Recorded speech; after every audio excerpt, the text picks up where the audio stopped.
ناظرین و سامعین، السلام علیکم ورحمۃ اللہ وبرکاتہ۔ 7 چیزوں کے کرنے سے گھر میں خوشحالی آتی ہے۔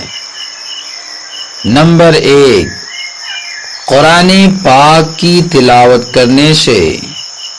نمبر 2، 5 وقت کی نماز پڑھنے سے۔ نمبر 3، اللہ کا شکر بجا لانے سے۔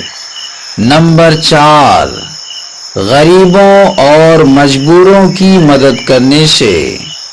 نمبر 5، گناہوں سے معافی مانگنے سے۔ نمبر 6، ماں باپ رشتہ داروں کے ساتھ اچھا برتاؤ کرنے سے۔ نمبر 7، صبح کے وقت سورہ یاسین اور شام کے وقت سورہ واقعہ پڑھنے سے۔ بحوالہ تعمیر حیات۔